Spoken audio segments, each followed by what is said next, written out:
until the day the Lord sent rain in the earth. So she went away and did according to the word of Elijah. And she and he and her household ate for many days. Finally, verse 16, the bin of flour was not used up, nor did the jar of oil run dry, according to the word of the Lord, which he spoke by Elijah. And the church say, Amen. Amen.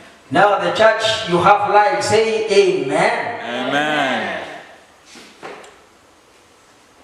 I want to continue. This message is related to the three messages I've been talking about. Today I want to talk about turning your crisis into blessings through giving. I want to talk to us about turning your crisis to blessings by giving to the Lord. And we read this. Let me begin by telling us about how God will always desire to bless his people. We read about a man of God who walked with God. A man of God who was separated because of the work of God and the kingdom of God. It's a desire of God that every child of God is growing and raised up to serve the Lord. And the meaning of the word Cherith means separation. This place that was called Cherith means separation. This morning I want to tell us the desire of God is the will of God, that God raise up his children, those who believe in him, that they may continue to do the work of God or to continue with the ministry of God. Remembering, bringing to your attention that Elijah was a type of Jesus or a type of Christ according to the scripture. And the Lord at this particular time wanted to use him so that the whole nation of Israel, during a wrong leadership, reign of a wicked king called Ahab, shall come to know and to worship the living God. So God Almighty took this man at a time when there is a crisis in the nation called Elijah. He declared and said, in this land there shall not be any rain, there shall not be water, no rain, except by my word. And it took 3.5 years when there is no water, no rain in the land. This was a time of great crisis in the nation. This was a time of great pain. This was a time of great tribulation. I have no time to go into detail of this the scriptures relevant to this, but you know very well that King Ahab finally was at the point of dying. And he was so much annoyed that he said he will kill Elijah. And he will kill all the prophet of God. And through one brother called Obadiah, few of the brethren, the prophet, were hidden in caves. And through Obadiah, God was providing for the prophets, at least for survival. But I want to talk about this particular man that God provided for him. In the morning and in the evening, he stayed in a place called Cherith, where the Lord said to him, stay here, because two things are going to happen to you. You're going to have the provision from the brook, and the raven will be able to provide for you. The Bible records that the raven is eater. He will come to him in the night, in the evening and in the morning, every day for 2 years, bringing him meat. The Bible sometimes talk about bread. That means both meat and at least something to eat, food. So every evening, every morning, the raven bring to him meat or bread. He also, number 2, drank from the brook for a period of at least 2 years, every morning, every evening. And the church say amen. Amen. The Lord Almighty was the provider. We can sing and say, is Jehovah Jireh, the provider who provides. Glory to the name of the Lord. Amen. And the Bible says, brethren, he enjoyed the provision of God for that long time. He enjoyed that provision every day, every morning, every evening. This is a great provision. I love this because if food is given for you for breakfast, if food is given for you for dinner, this is great provision. And I want you to know that this purely mean, I like the way the Bible says bread, this purely mean the provision of God. Glory be to God. Hallelujah. This was a great time. This was a great time. I pray in Jesus' name that the time of Elijah shall come to us even this morning. The time of God's visitation shall come to us this morning. The time of God's visitation shall come to this nation again. Where God will provide for his people. Where God will visit us in the morning. Where people will see the power of God in the morning. When people see God provision in the evening. Let me tell us today that when the hand of God comes and you are sure it is God, not the hand of man.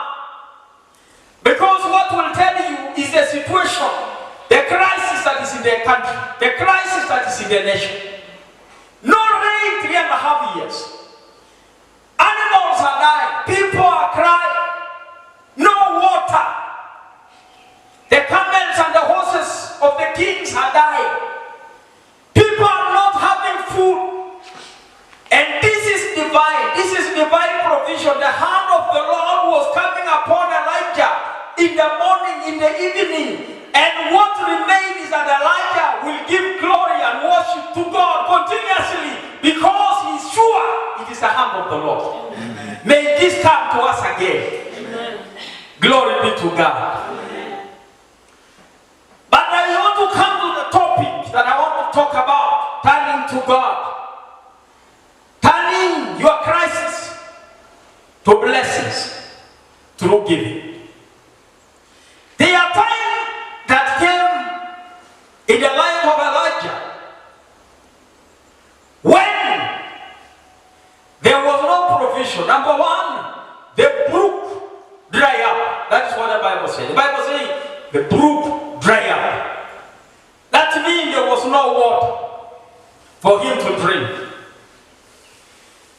Number two, the raven was not coming in the morning, in the evening. Both of them put together, the word of God saying, a time of no provision, a time of dryness came at Kerit for the reason, for the purpose, so that God will have another way. And I talked to us recently said that the only way God will still have a way to bless her people is by the way of turning to God, or the way is turning to God. And there will always be a reason. There will always be a point. There will always be an opportunity that will be created so that another level shall come into our lives. This particular time, the crisis also came to the life of Elijah. And I want you to follow me, brethren. We have a God who works, who intervenes, who do great miracles even in times of crisis. Crisis is only to human. But when God comes into those crises, God is able to turn a crisis into a blessing. Listen to me, church. We have God in heaven. If He comes to intervene in the life of a person, a curse can be turned into a blessing. In the presence of God, a crisis is no crisis. A curse is change. A curse is no curse in the presence of God. A curse has power and will flourish and will continue to affect if God's presence is taken away. The only way to give a curse an opportunity is when God is taken away. But I want to say, if God comes, if the Lord intervenes, if the Lord's presence comes, no wickedness can withstand the presence of the Almighty God. No powers of darkness will ever be there. And be praised be the name of the Lord. At this point, I want to remind us, brethren, that it is possible for us to have a steady job. How do you call it? A job that is steady, stable. Are we together? And if you have a stable, steady job for a period of 2, 3 years, 5 years, 10 years, you may be deceived to think that your supply is dependent upon the job. That's true. You may be cheated that your provision is because you have a steady job. That's true. You have a good and a big business. You may think that it is because of this that I am okay. I bring to us today that times of crisis are coming, and they come, so that we'll be able to know it is not a job, it is not the business, it is not the relatives, it is all about God Almighty. My supply is God. So I want to say, your supply is not your job, you are not your business. Your supply is God. Somebody say amen. Amen. A moment came that the brook dry up. And I'm glad the word of the Lord came to. Where we're reading? 17. Verse number 4. Where? Number 7. 17:7. It happened after a while that the brook dried up because there had been no rain in the land. Give me number 8. Then the word of the Lord came to him, saying, Arise, go to Zarephath.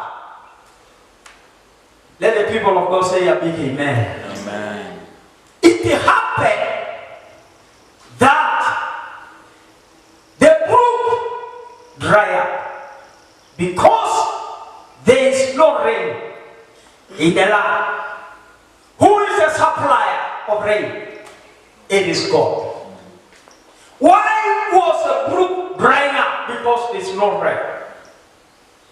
I want to let us know today. Amen. Let me talk so that whenever I don't finish this message, we are still there. To do. That's right. So, because there is no rain, the brook dry up. This is to tell you that the brook was not the supply of water to Elijah. The brook was only a container that hold water for him, but the provider of water was God. Can I say to somebody listening to me, the money we have is not going to sustain, to keep our life, but the God who provides money is the one who is the provider for us. So that when there is no water, the Bible says, till the word of the Lord came to him and said to him, arise and go to Zarephath. And the word of the Lord said, I have provided, I have commanded a widow to take care of you in Zarephath. I am praying in the name of the Lord that when there are crises, when there are any type of crisis, whether economical crisis, whether social crisis, whether physical, whether biological, psychological, any crisis, I know the Lord is the solution of all the crises. May the Lord Almighty, the word of the Lord, come to you in your crisis.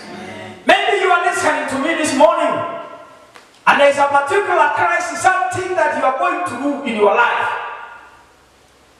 You either call a crisis, you call it stress, you call it challenge, whatever name you give it to it. I pray this morning, may the word of the Lord come to you in that situation. When the word of the Lord came to Elijah in this crisis, it was not a problem because the Lord knows how to provide for his people.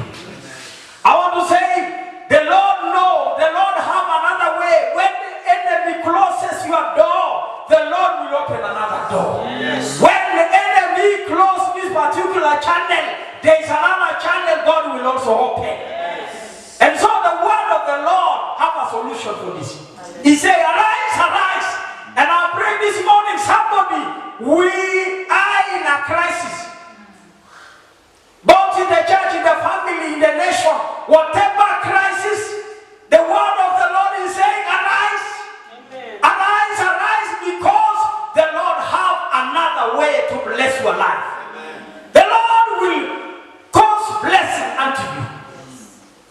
Glory to God. Amen. I say glory to Jesus. Amen. Now we come to the main story that I want to talk about. And I want you to listen to this. He arrived at Zarephath, that belonged to Sidon. And they had dwelled a widow, a woman, a widow, in that city, in that village. Now I want you to listen. And so Elijah came by the word of the Lord. And I say to you, Elijah is a type of Christ. And the church say amen. Amen. And he come and say to the widow, who her life, everything she had is coming to dry up. Are you following what I'm talking about? The oil, the jar There is this two jar. I don't know how English put it. A jar, J-A-R, and a jar, J-U-G. Eh? So one of it for the oil, another one for the flour. The jar and the jar. Both of them are running off. They are drying up. There is also famine in the land. It is also a time of crisis in the nation. Believe me, church, brethren, that we think we have never come to a time like this in the nation of Kenya. We also in some crisis. I don't know how it is called, but it is a crisis in this country. We can say because of no work, because of the virus, work has been brought down. There are no workers now. Work has stopped. Economy is down.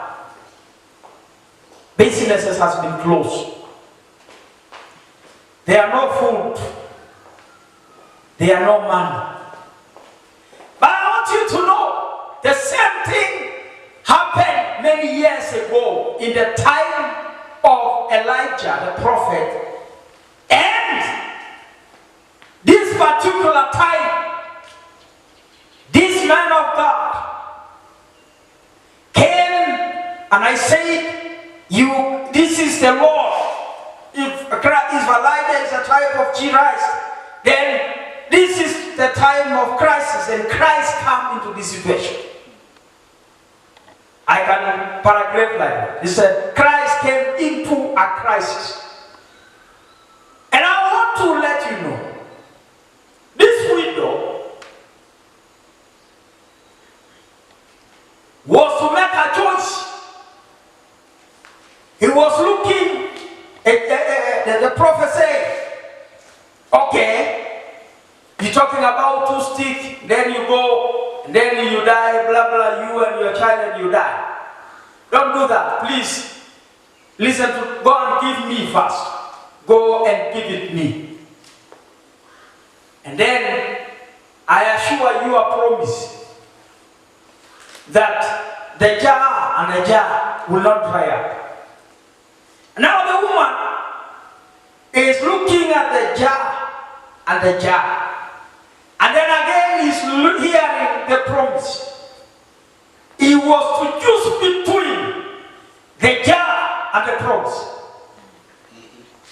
He was to choose between this thing that is going to dry up for them to die tomorrow and the promise that will extend her life. And she was to make a decision. See, you know the game that sometimes comes through television, Money of the Box. You know that game? Yes. Yeah? And so somebody has to make a hard decision. I see people making decisions on television. It's told money or the box. Money or the box. Another addition of money is given. Money or the box. Another addition is given. This particular woman, listen to me, church, was actually, he would have said, sorry, man of God, I would love to assist, but I'm sorry, I cannot. Because the only thing remaining, it is a real time of a crisis. It is called a crisis of her life. Whether to give to the prophet or to give to herself and the child. And they already have a conclusion, after this we will die. And during this crisis of drying up, the word of God came to her. And the word of the Lord said, give it first. I want to declare to you, church, there is power in giving. I want to speak again. There is power in giving to God. The only way to have continuous supply is to give, to turn to God in giving. I want to repeat, during time of crisis, the solution is turning to God. And this particular time of today, we are turning to God in giving. And brethren, we have many reasons, and they look very good reasons, like the reason of the widow, when she said, I have little, and I'm only collecting 2 sticks. And I know even I'm talking now, people in this country, none of us is having much. You'll agree with me. What people have in this country is little. What people have is little. And the little one, during this time of crisis, is likely to lead to a place of total riot. Or, when people turn with a little and give to God, it will turn to a place of overflowing or a place of abundance. How many of us know God has never claimed something big? I want to remind all of us, God has never asked a big thing, but He will always ask a little thing. Let me talk about tithe. What is the percentage of tithe? The word tithe means 1/10. Is that true?